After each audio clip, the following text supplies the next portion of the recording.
This is going to be a fun one because we're going to talk about ultimate weapons. Choosing the wrong ultimate weapon can mess your game up for months, so making sure we pick the right ultimate weapon is imperative. I'm going to talk about everything you need to know about them and rank them best to worst. When it comes to the attributes ultimate weapons have, there are no bad attributes, just ones that are better than others. For both new and old players, ultimate weapons that have a boost to your economy are always going to be the best choice. When it comes to new players, ultimate weapons with damage attributes aren't the most important, since the early game revolves mainly around the turtle strategy, which places a heavy reliance on defense percent, defense absolute, and thorns damage. I'm going to start off by talking about what I call the holy trinity of ultimate weapons. When these three are used together, they bring a balance of damage, utility, and a boost to your economy unmatched by anything else in this game. Starting off, we're going to have the Golden Tower.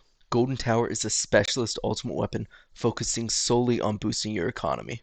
When active, Golden Tower covers the whole map with an AoE effect, increasing the bonus multiplier on all coins earned. Through the workshop, we can use stones to increase the multiplier, duration, and cooldown. And in total, this is going to cost us 27,186 stones.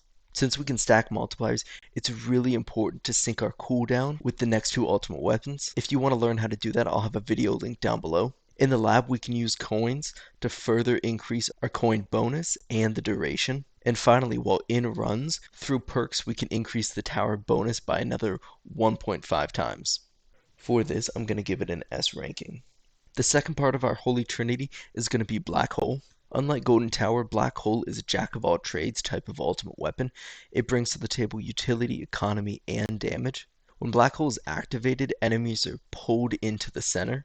Through the workshop, we're going to be able to increase the size, the duration, and reduce the cooldown. Compared to Golden Tower, this is much cheaper at only 9,723 stones. Through the lab, Black Hole has one of the most important and impactful lab upgrades, which is Extra Black Hole. This upgrade simply adds a second black hole on every activation, and by upgrading damage, we can add a 2% damage per second to enemies inside. We can also increase the coin bonus on enemies that are killed while inside the black hole. Finally, we can prevent ranged enemies from attacking while stuck inside the black hole. And during our runs, we can increase the duration of Black Hole by 12 seconds through perks. Because of this, I'm going to go ahead and give it an S ranking, right behind Golden Tower. On to the final part, we have Death Wave. Much like Black Hole, Death Wave is going to offer utility, economy, and damage. Death Wave works in two distinct phases. First, we have Effect Waves. These waves apply various effects such as increasing coins dropped, cells dropped, adding max health to your tower, amplifying the current Death Wave's damage pool, and stripping enemies of armor. The second wave is adequately called the Death Wave. This wave starts at your tower and expands until it lands and sits at your max range. This wave is comprised of a damage pool and will drain as enemies crash into it, taking damage. When the damage pool is drained, the Death Wave will fall off. Through the workshop, we can increase the damage of our Death Wave, increasing the damage pool, add to the number of quantity waves we have, and reduce our cooldown. Death Wave is going to cost us 24,666 stones, very close to Golden Tower. Through the lab, we have a plethora of upgrades. First, we can increase the max multiplier of extra health we can receive. Second, we can increase our coin bonus. And third, our cell bonus. Next, we can increase the damage enemies receive by our tower. And finally, we can strip enemies of armor. And through perks, we can add on one extra effect wave. When compared to Black Hole, it can't hold its own. And when it comes to syncing with Golden Tower, we should prioritize our Black Hole, syncing with Golden Tower over our Death Wave. For this, I'm going to give Death Wave a ranking of A. If you guys are enjoying this video, make sure you like and subscribe for more content just like this. On to Poison Swamp. This is primarily a damage-based ultimate weapon. Poison Swamp has a chance to spawn after an enemy has been eliminated. The cloud left behind will apply multiple effects to enemies. In the workshop, we can increase the damage of Poison Swamp, the duration of Poison Swamp, and the chance that Poison Swamp will spawn. This comes out to a moderate 18,486 stones to max. In the lab, we can increase the radius of our Poison Swamp. Next, we can unlock a stun and increase the chance that enemies caught inside Poison Swamp will be stunned, and then increase the stun duration. Next, we can apply Rend to basic enemies, and finally, we can research how to apply Rend to additional enemies. One thing to note is this will not apply Rend to Scatter. In our runs, we can increase the swamp radius by 1.5 times through perks. With the recent changes to tournaments and Poison Swamp's late game ability to shred armor, I'm going to go ahead and give this a D ranking. Smart Missiles is a damage-based ultimate weapon. Smart Missiles works by periodically sending out a barrage of heat-seeking missiles. These missiles will fly around in and outside your tower range, hunting down enemies. Through the workshop, we can increase the damage, quantity, and reduce the cooldown of our smart missiles. To max out this ultimate weapon, it's going to cost us 24,407 stones. In the lab, we can increase the time it takes for missiles to despawn, add a damage amplifier to our missiles' damage, add an explosion to our missiles, increase that explosion radius. Next, we can unlock Missile Barrage, increase the barrage quantity, and add a refresh to barrage. Through perks, we can add 4 extra smart missiles. This is an ultimate weapon that takes a lot of investment before it's going to reach its potential. While it starts off slow, this will become one of the main sources of your damage in the late game. But due to damage not being as important in the early game, I am going to give this a C ranking. Next up, we have Spotlight, which is going to offer us both economy and damage. Spotlight works by shining a rotating cone of light out from your tower. Enemies caught inside will receive both a damage and coin bonus.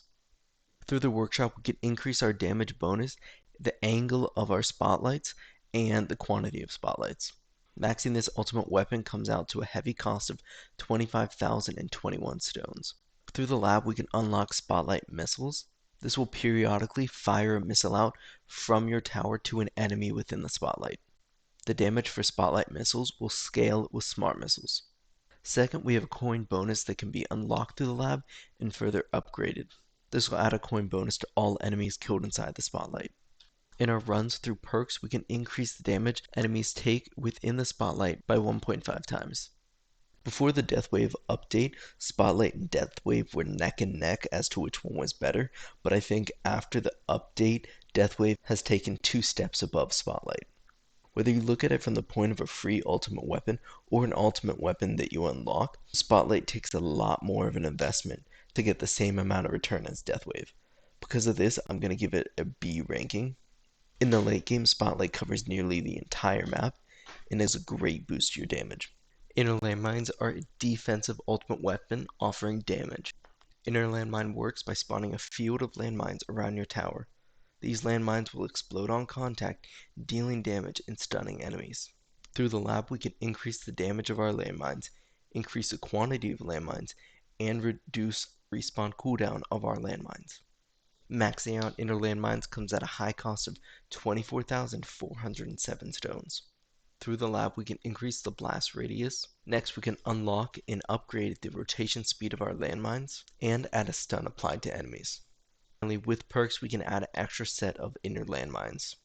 Inner landmines, by their nature, leave something to be desired since they're mainly a defensive ultimate weapon. They can't be too powerful or you'd never die, but they can't be underpowered or they'd be worthless. Because of this, inner landmines fall in this pit of mediocrity that they can't crawl out of. And because of this, I'm going to give it an F tier ranking. Up next is Chrono Field. This ultimate weapon brings to the table utility and damage reduction. Chrono Field works by periodically creating an AoE field around your tower. Enemies within this field will suffer from a speed reduction and a damage reduction. In the workshop, we can increase the duration of Chrono Field, increase the slow percentage, and reduce the cooldown. Chrono Field is a very cost-effective ultimate weapon, coming out at just under 10,000 stones. Through the lab, we can increase the duration of our Chrono Field. Next, we can unlock a damage reduction starting at 10% and then further increase that to 25%. And finally, we can increase the range of our Chrono Field to 60 meters. And with perks, we can add an additional 5 seconds to our Chrono Field.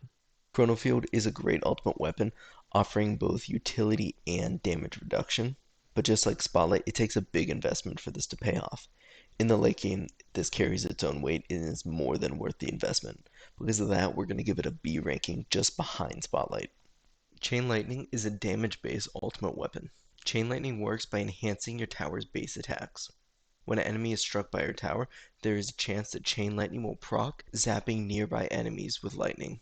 Through the workshop, we can increase the damage multiplier, the quantity of lightning, and the chance that it will proc. This comes at a moderate to high cost of 18,375 stones. In the lab, we can unlock Shock, increase the chance of shock, and increase the damage multiplier of shock. Next, we can unlock Thunder, which will reduce enemy damage. For every 1% of damage done to an enemy, they lose 10% of their damage. At level 1, the damage reduction is only 3%, but caps off at 90%. Lastly, we can add a damage multiplier to scatter enemies. Through perks, we can double the damage of Chain Lightning. We are going to give Chain Lightning a C ranking because it is primarily just a damage ultimate weapon, and for early players, economy and defense are going to be much more important. Overall, this is how I'd rank all of the ultimate weapons when stacked up against each other. If you guys feel otherwise about this list, go ahead and let me know down in the comments below. If you guys like this video, go ahead and subscribe for more content just like this.